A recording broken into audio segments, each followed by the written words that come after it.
Hello students, welcome to 6th standard science class. Today we are going to see term 2 unit 5 lesson the cell. Introduction. The cell is the basic structural and functional unit of every living organism. The cell is self-sufficient to carry out all the fundamental and essential functions of an organism. எல்லா உயிரினங்களுக்கும் அடிப்படை அலகு மற்றும் அதன் செயல் அலகு எதுனா cell தான். செல்லு ஒரு உயிரினத்தோட அனைத்து பண்புகளையும் செயல்பாடுகளையும் கட்டமைக்கிறது. The cell, all living things are made of one or more cells. There are variety of cell types. However, they all have some common characteristic features. அனைத்து உயிரினங்களும் ஒரு செல்லாலோ அல்லது பல செல்களாலோ ஆனது.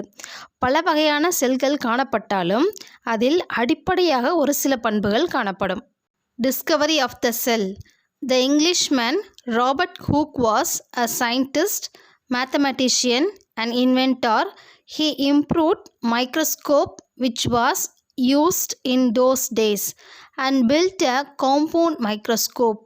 He placed water lens beside the microscope to focus the light from an oil lamp on specimens to illuminate them brightly, so that he was able to see the minute parts of the objects clearly. Robert Hooke அப்படிங்கிறவர் ஒரு கணித அறிஞர் மற்றும் கண்டுபிடிப்பாளர். இவர் தான் compound மைக்ரோஸ்கோப்பை உருவாக்கினார்.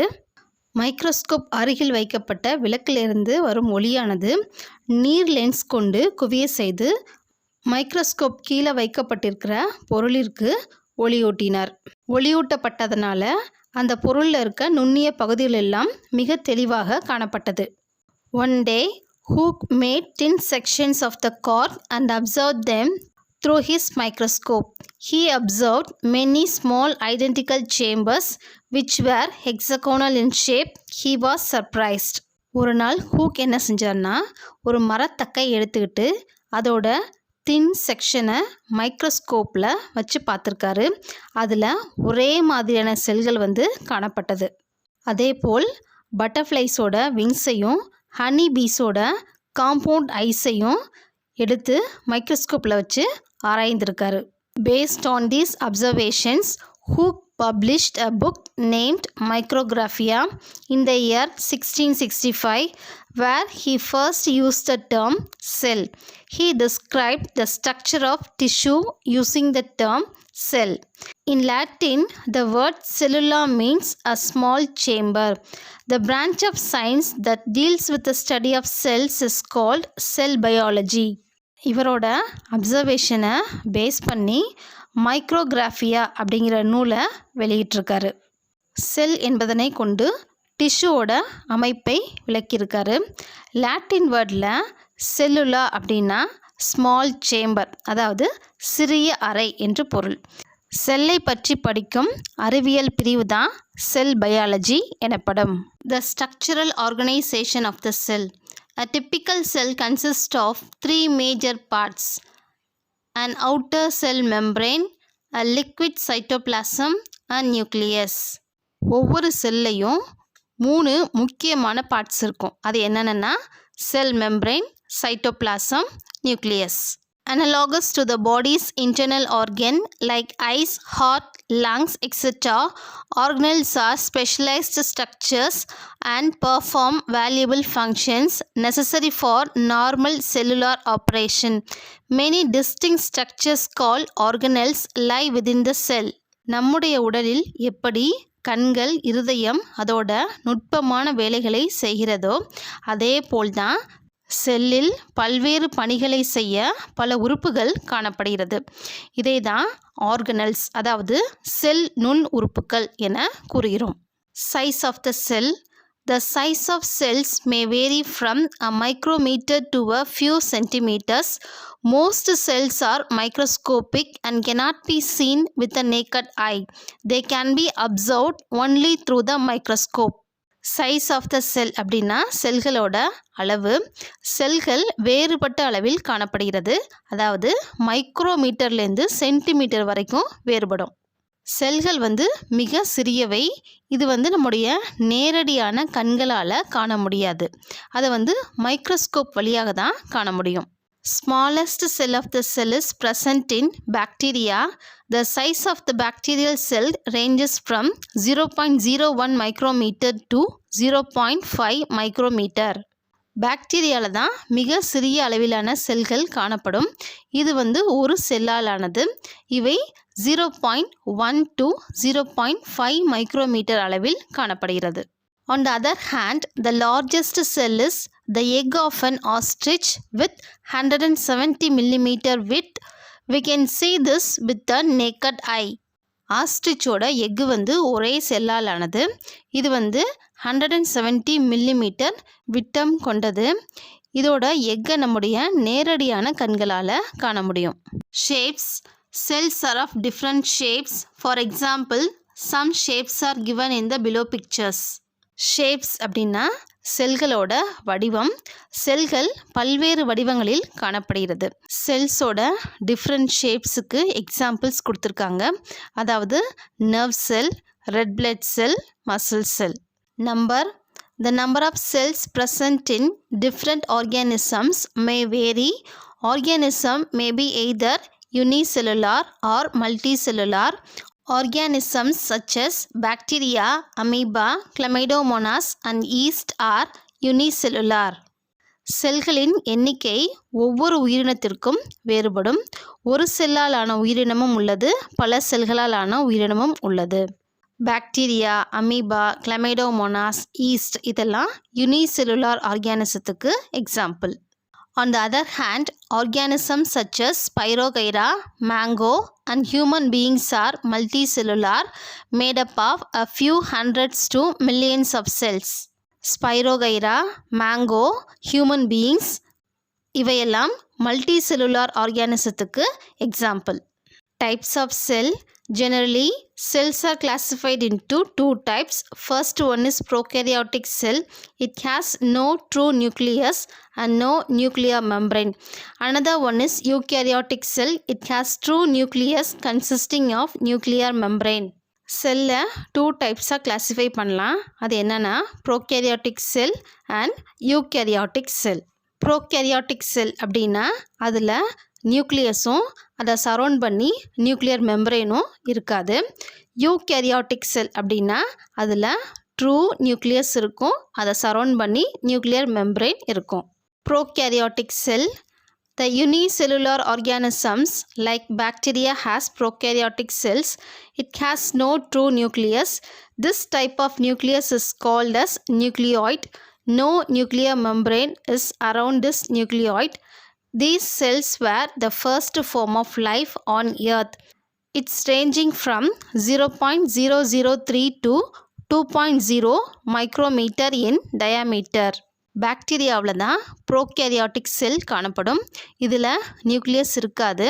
அதனால் இந்த டைப் ஆஃப் நியூக்ளியஸ்க்கு பேர் வந்து நியூக்ளியாய்ட். இதை சரௌண்ட் பண்ணி நியூக்ளியர் மெம்பரேனும் இருக்காது. இப்புவியில் முதலில் உருவான செல் எதுனா ப்ரோகேரியாட்டிக் செல் தான். யூகேரியாட்டிக் செல்.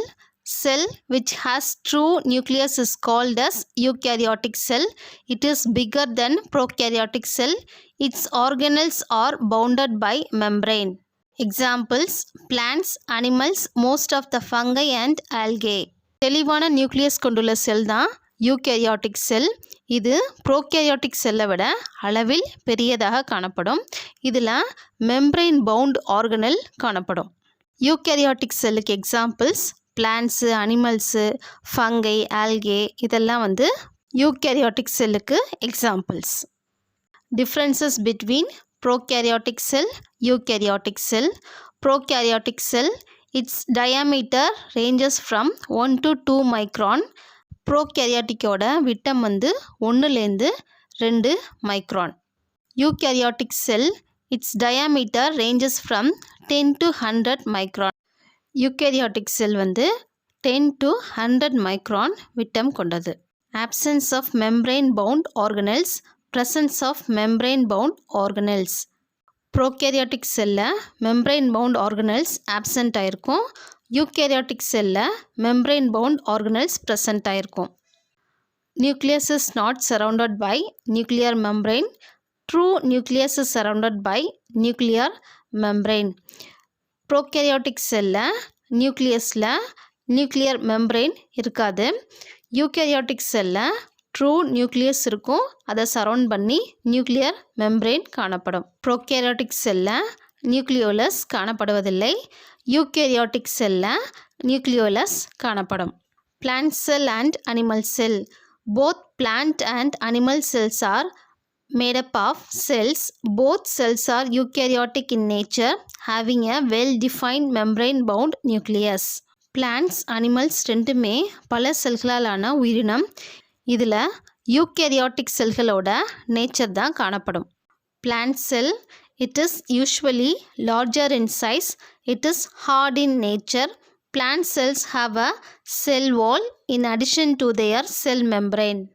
Plant cell animal cell விட அளவில் பெரியதாக இருக்கும் மற்றும் கடினத்தன்மை உடையதாகவும் இருக்கும். இதில் செல் வால் அதாவது செல் சுவர் மற்றும் செல் மெம்பரேன் அதாவது செல் சவ்வும் காணப்படும். Plant cells have large vacuoles. Centrioles are absent. Plant cellஸில் குளோரோபிளாஸ்ட் இருக்கும். அந்த குளோரோபிளாஸ்டில் குளோரோஃபில் பிக்மெண்ட் காணப்படும். இந்த குளோரோஃபில் பிக்மெண்ட் பிளான்ட்ஸ் அதோட உணவினை தயாரிக்க உதவுகிறது. இதில் லார்ஜ் வேக்யூல்ஸ் இருக்கும். சென்ட்ரியோல்ஸ் காணப்படாது. Animal cells are generally smaller than plant cells. It is not so hard as plant cell. Cell wall is absent. Chloroplast is absent. Animal cell plant செல்லை விட மிக சிறியது, கடினத்தன்மையற்றது. அனிமல் செல்லில் செல் வாலும் குளோரோபிளாஸ்ட்டும் இருக்காது. An animal cell may have many small vacuoles.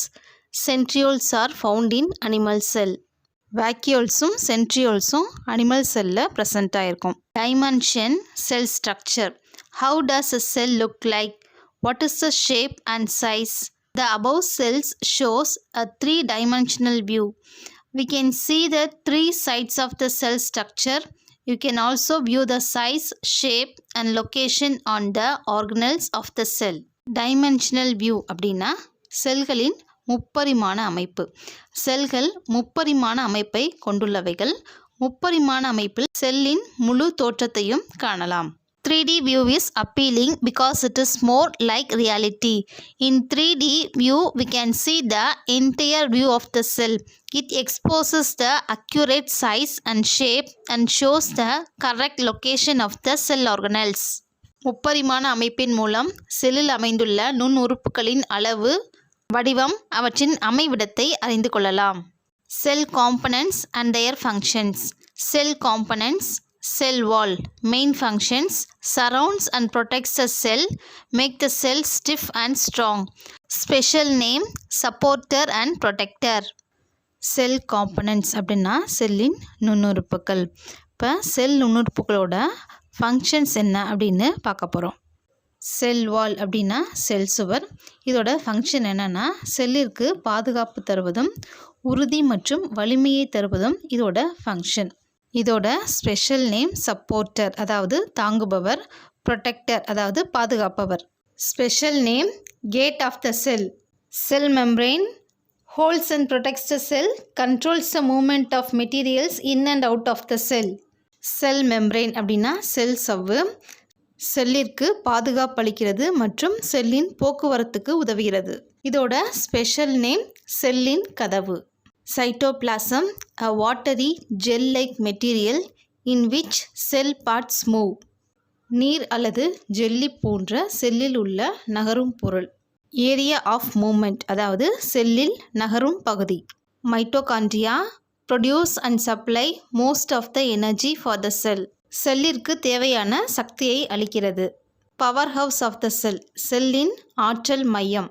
Chloroplast contain green pigment chlorophyll, capture the energy of sunlight and use it to produce food for the cell by photosynthesis. குளோரோபிளாஸ்டில் green pigment இருக்கும். இந்த green pigment பிளான்ட்டோட ஃபோட்டோசிந்தசிஸ்க்கு உதவியாக இருக்குது. Food producers for the cell. செல்லின் உணவு தொழிற்சாலை என அழைக்கப்படுகிறது. Vacuoles store food, water and chemicals. உணவு, நீர் மற்றும் வேதிப்பொருட்களை சேமிக்க உதவுகிறது. ஸ்டோரேஜ் டேங்க்ஸ் அதாவது சேமிப்பு கிடங்கு என அழைக்கப்படுகிறது. Nucleus acts as brain of the cell, regulates and controls all the cell activities. Nucleus செல்லின் மூளையாக செயல்படுகிறது மற்றும் செல்லினுடைய செயல்பாடுகளை கட்டுப்படுத்துகிறது. கண்ட்ரோல் சென்டர் அதாவது செல்லின் கட்டுப்பாட்டு மையம். Nucleus membrane surrounds and protects the nucleus, control the movement of materials in and out of the nucleus. நியூக்ளியஸை பாதுகாக்கிறது அதாவது உட்கருவை பாதுகாக்கிறது.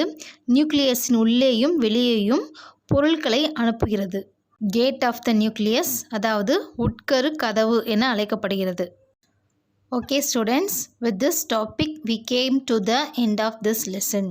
So far what we have learned from this lesson: introduction, the cell, discovery of the cell, the structural organization of the cell, size of the cell, shapes, number, types of cell, plant cell and animal cell, and cell components and their function. In next video we are going to see new lesson, human organ system. Thank you.